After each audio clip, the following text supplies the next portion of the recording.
Good morning, YouTube. We got a rainy day here today, so I figured it's a good time for a shop tour. I want to give you a tour of my shop here today, and I want to express my appreciation to two prominent YouTubers for us student machinists. And I'm talking about Mr. Keith Fenner and Turn Right Machine Works, and Mr. Pete, who is also known as Tubal Cain.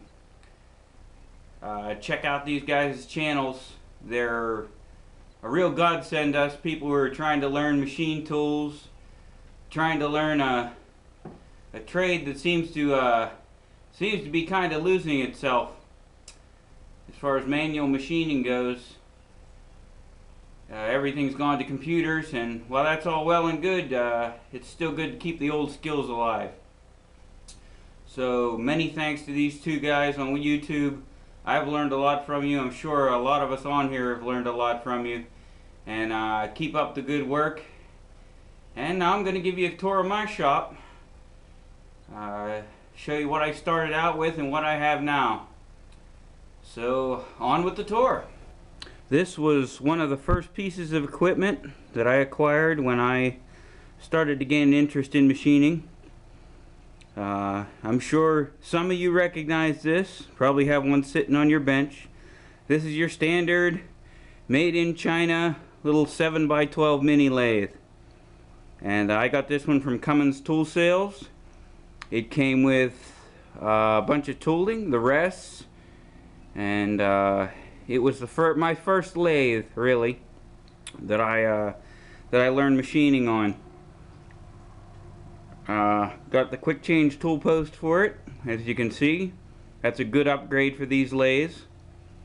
Check out there's several sites on the internet that give you tweaks and changes for these lathes and make them a bit better. This one's run good for me, but I've kind of outgrown it, although it does still do small parts. It's a good lathe for doing little pieces. I also had a micro mill, which I don't have down in the shop here anymore.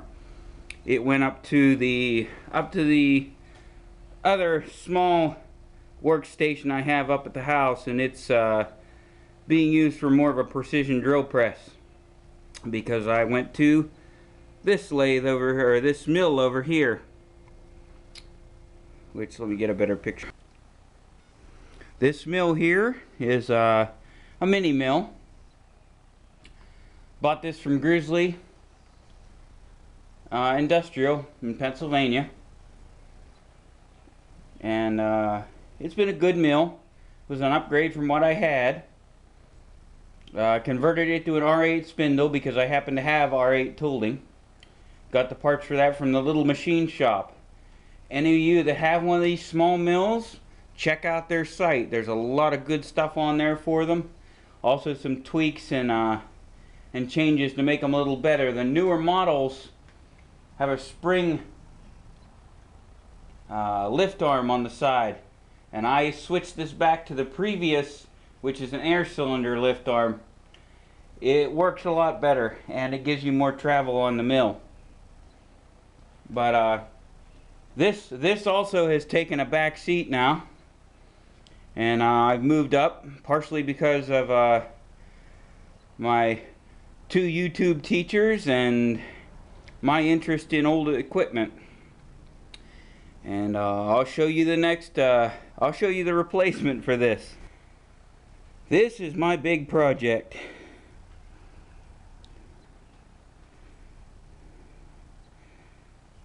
Pardon the light glare, but this is a milling machine that was probably made close to I think 1915. The company closed their doors. This is a Garvin number 1.5 universal miller. It was a horizontal mill, and unfortunately it has lost that capability, though I might try and restore it. it has been converted, as many of these mills were, to a vertical. And this was using a milling head made by Tree Machine Tools. And I bought this mill and a Cincinnati '08 production mill for $75 and an old hand crank drill press, which I happen to have. There's a lot of hours, a lot of long hours and short weekends in this mill, and it is now completely operational. I'm still working on installing the third axis for the digital readout, which is right there. I like the DRO. It makes things easier, although it's not necessary. But on this mill, the table dial was missing. And I've gotten a dividing head since then. I could probably make a new dial, but at the time I did not have the capability to manufacture a new dial, so I needed some way to be able to read my table travel. And that seemed like the best way. It was an upgrade and a fix in one. But as I said, we move around to the side here. I have the camera on a tripod, so trying to stay somewhat steady here. But this is the milling machine. It's got about a 40-inch table on it. It was in very sad looking shape when I first got it. I'll include some pictures of the restoration in this video. As you can see, I haven't got the cables and stuff for the 3 axes on the DRO run and all neatened up yet, but it does work, it does function, and I've used it. As with most tools, once you have the functions, you hate to be without them, and tend to make use of them as soon as possible. Now if we pan over here, this is the main bench on the shop. You can see my smaller drill press. That was purchased fairly early on in my career of working on things. It's been a good press, nothing fancy. And then over there you'll see my old Craftsman. I think it's a model 150 or 155. It's a floor model drill press. That was also a restoration job. Bought that off a fellow at work, and it works good now. Now, the lathe has also been upgraded. Pan around here. And this is my Atlas, or one of them. Pardon the bumps. This is a 10-inch Atlas lathe. The long bed, the 54-inch bed. It's 36 between centers, I believe. This lathe got off a older fella. It was one of my friends, a ham radio op, and I spent a couple of weeks working for him, doing things around the house, things that he can't quite get up and do around anymore. And I got the lathe in payment. It had been sitting in the garage for quite a while, and although it was functional, I decided that it was good time for a complete teardown, paint, rebuild, and I've got myself a very nice lathe now. It's not the heaviest of tools. It's nothing like Keith's big, I think it's a Colchester that he has. But it does the job, and I can work within the limits of the machine. I've went to segmented belts on it, and that improved things as far as running goes. It runs very smooth, quite happy with it. As you can see, it's all been repainted, restored. And its brother is over here. This is also a 10 by 54 Atlas, but is the earlier model. I paid $100 for this. Bought it from a fella at a garage near me. I've also switched this over to segmented belts. However, this one is a little on the loose and used side for metalwork.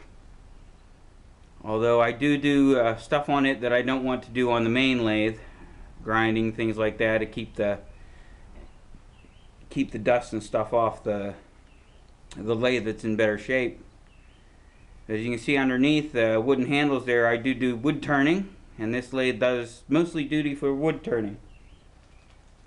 And it works well for that, as well as a secondary lathe, so I don't have to beat up my good one.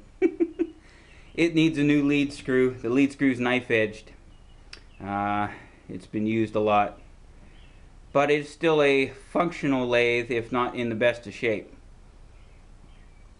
And this, I believe this is the Model D. So that's my two Atlas lathes. And there's a few other tools in the shop here to show you yet.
This here is the ubiquitous 4x6 bandsaw.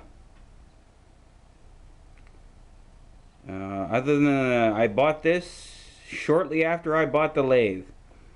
It took me about one time trying to saw through 1-inch round stock with a manual hacksaw to decide I didn't want to do that if I didn't have to. Anyone who's looking to get into metal work, get yourself a bandsaw. You will never regret it. And these simple ones from Harbor Freight, although the price has gone up since I bought this one, are still worth the money, and you can find them used quite often also. And you see one of my grinders back in the corner, some of my woodworking tools, router table, a Delta scroll saw, which I got a good deal on. Under the cover is a 73 Honda XL175 motorcycle. It's one of my other hobbies, is restoring those.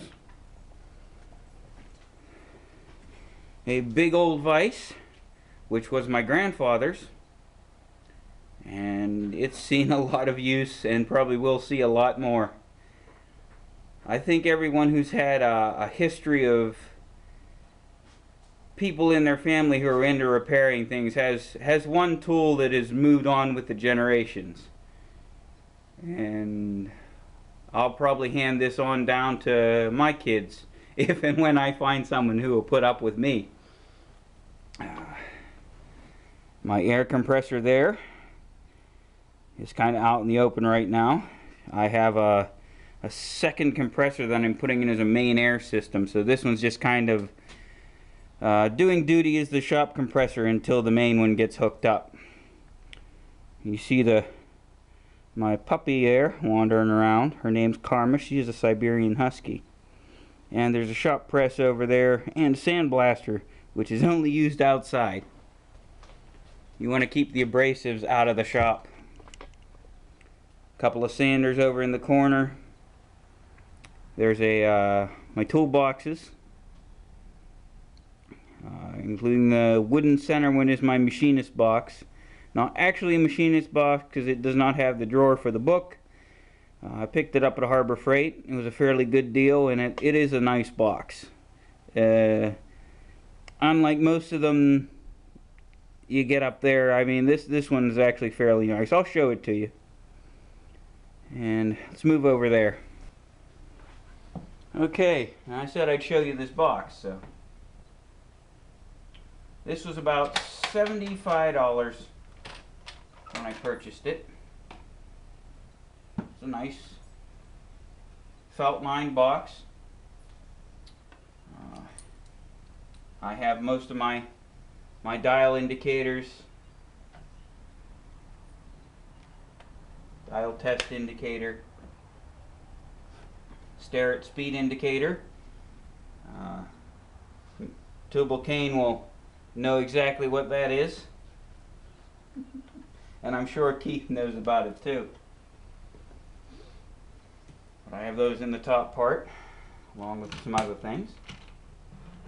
And you've got your open section here where I've got my thread gauge. I have nothing in that drawer yet. This is my protractors, fishtail, several scales,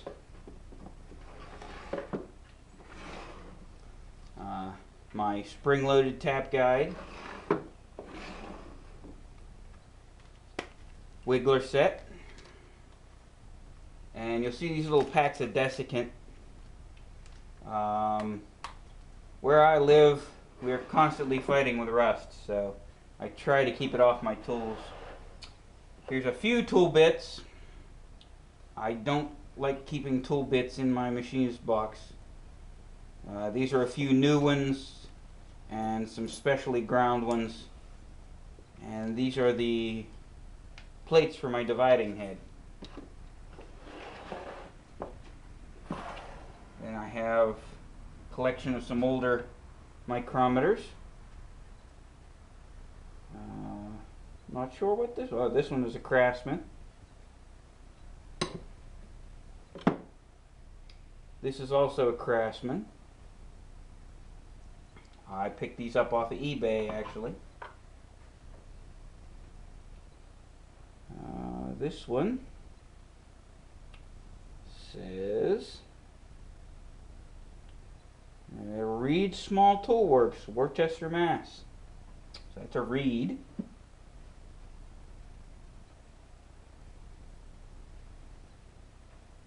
This is a J.L. Slocum Company, Providence, Rhode Island. And then an old Starrett. That's my collection of older micrometers. Still in use. Then I have telescope and gauge set. I have a set of Starrett adjustable parallels, which made use of several times.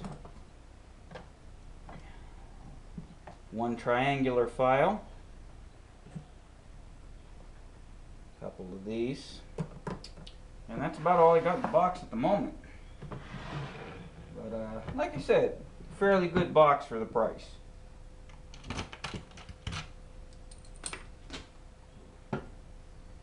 And I think every machinist should have at least one nice wooden box. Of course, it wouldn't turn out a Kennedy box if someone were to send me one. This is my three-way sheet metal machine, which is also a Harbor Freight buy. Like anything else up there, you gotta look at what you're buying. They have some good deals and they have some that aren't so good. This was on sale and it's done a lot of work. It's a shear, press brake, and slip roll. And sitting on there you see my in the lower wooden box there is a keyway broach set, and the upper is a set of parallels, which I've got to get a bigger set. I now have a larger mill and larger vices, and I've only got 4-inch set of parallels, and they don't work so well on a 5.5 or 6-inch vise. Which Keith, if you're watching, I'm gonna put something in here and you can give me your opinion on it in the comments if you like. Okay, this is what I wanted to ask your opinion on there, Keith, if you're watching. This vise came with my milling machine and was in just as rough a shape as the mill, if not rougher. It's an old Edison milling vise, and it does have the swivel base on it. The problem is someone has badly abused this piece of tooling. I have no idea how they did it. Maybe jumping on the handle. But they've cracked the casting right here, and this crack runs the whole way back and around.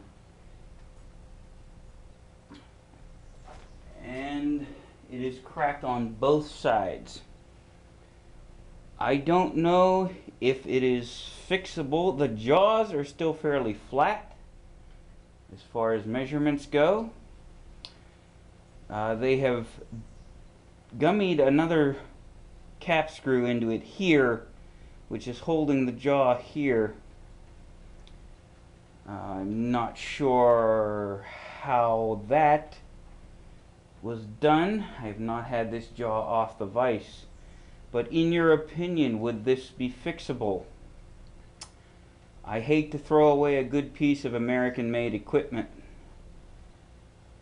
And I don't know if maybe moving the jaw forward would be feasible, or perhaps milling off the section that is bad down to a, it would probably have to drop quite low, and making a plate. But give me your opinion on this if you're watching, whether it would be repairable or not. I am not nearly as good at brazing as you are, and probably could not take on that project of reassembling or repairing this. I saw your video on the bell that you did a braze repair. but that currently is probably beyond my capabilities. So just give me your honest opinion if you're watching. And like I said, it is still a functional vise, but I don't know how long that repair is going to hold, if I'll call it a repair. Or I'm pretty sure that I could do a better job than they did of repairing this vise. And I'm really sad to see something abused to the point where it broke. But that was before I acquired it. So that was what I wanted to show as far as that goes. And that's about the end of the shop tour. Quick pan around here. My parts bins in the back are what those are. But buffer, cabinet, and the tunes, which every good shop needs. My parts washer, and back through the lathes. So that is my shop, everyone.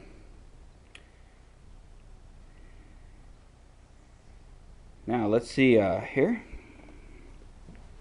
Step back in front of the camera. And as I said, one of the things I wanted to do in this video was show you folks my shop and the work I've done. And as I said before, the second thing I want to do is thank the two gentlemen on YouTube, Keith and Tubal Kane, Mr. Pete, for showing me all they have and for getting me even more interested in machine tools, equipment restorations, and basically just learning a trade. Even if it's just a hobby for me. So I'll get back to stealing the time I can to work in the shop on the weekends and maybe putting out a few videos for you guys to watch. I'm no professional by any stretch of the imagination, but I do have fun doing it. And I hope you guys all enjoy this video. So as Keith says, let's get her done.